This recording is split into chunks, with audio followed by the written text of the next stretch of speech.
নমস্কার, স্পটন নিউজে আপনাদের সবাইকে আরেকবার স্বাগত। এই মুহূর্তে আমার সঙ্গে রয়েছেন সিনিয়র সাংবাদিক জয় চৌধুরী। জয়দা, সমর্থকদের একটা কৌতূহল রয়েছে, যেহেতু ইস্টবেঙ্গল আইএসএলে এই মরশুমটা ভালো করতে পারিনি, গত মরশুমে সুপার কাপ চ্যাম্পিয়ন হয়েছিল ইস্টবেঙ্গল, এই মরশুমে তারা এই কাপের দিকেই তাকিয়ে রয়েছে।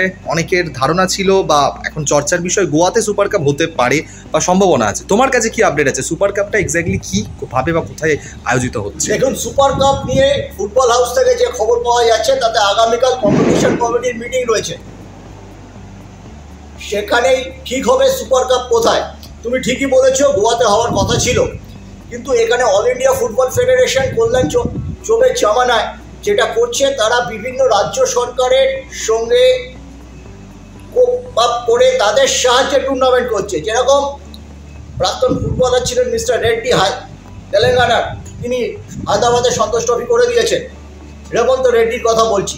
তেমনি গোয়া গভর্নমেন্টের ঘাড়ে চেপে গোয়াতে করতে চেয়েছিল সুপার কাপ, 2 কোটি টাকার প্রয়োজন ছিল, কিন্তু গোয়া গভর্নমেন্ট পিছিয়ে এসেছে। এটা কিন্তু একটা বড় ধাক্কা। আমরা সুপার কাপ নিয়ে অনেক কথা শুনেছিলাম, অল ইন্ডিয়া ফুটবল ফেডারেশন ক্যালেন্ডারের সময় যেটা বলেছিল, তখন বলেছিল এটা সাইমেলটেনিয়াসলি হবে, যেটা উয়েফা চ্যাম্পিয়ন্স লিগের মতো হোম অ্যাওয়ে বেসিসে খেলা হবে, ইন্ডিয়ান সুপার লিগের মাঝখানেই হবে। কিছুই হয়নি, একটা ভেন্যুতেই খেলা হবে। এবার গোয়া থেকে ব্যাপারটা সরে গেছে। এবার all India football federation Uttarakhand গভর্নমেন্টের দ্বারস্থ হয়েছে। উত্তরাখণ্ড দুর্দান্তভাবে জাতীয় গেমস করেছে, খুব সুন্দর শহর হলদিবানিতে মহিলাদের ফুটবল, ছেলেদের ফুটবল খেলা হয়েছে ইন্দিরা গান্ধী ইন্টারন্যাশনাল স্টেডিয়ামে। এই নামটা উঠে আসছে উত্তরাখণ্ডের ছোট্ট পাহাড়ি শহরে ফেডারেশন কাপ হওয়ার একটা সম্ভাবনা আছে।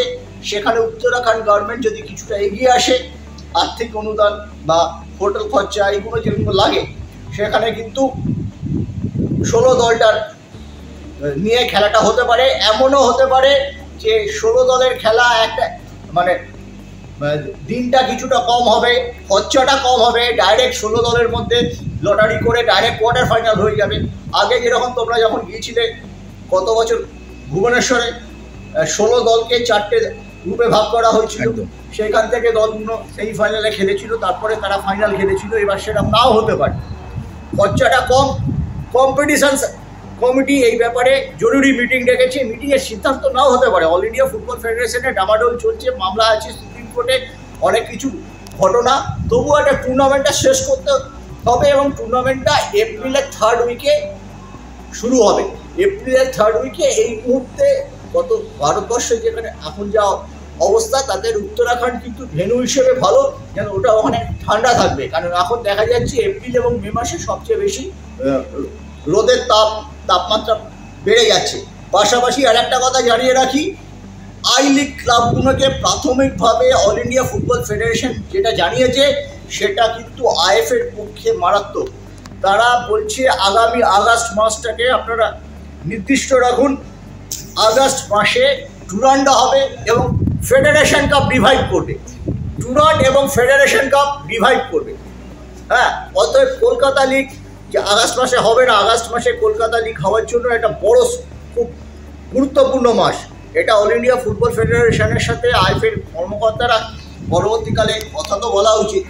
আমরা এখন ওই খবরটা পাওয়ার পর আইএফের কর্তাদের সাথে যোগাযোগ করতে পারিনি, কিন্তু এবং এই প্রসঙ্গে জানিয়ে দিচ্ছি যে আমাদের এখানে 13টি দল আর তার সঙ্গে 3টি দল আই লিগ থেকে আসবে, যারা টপ 3-তে শেষ করেছে। অসংখ্য ধন্যবাদ জয়দা, এই গুরুত্বপূর্ণ আপডেটটা দর্শকদের সঙ্গে শেয়ার করে নেওয়ার জন্য।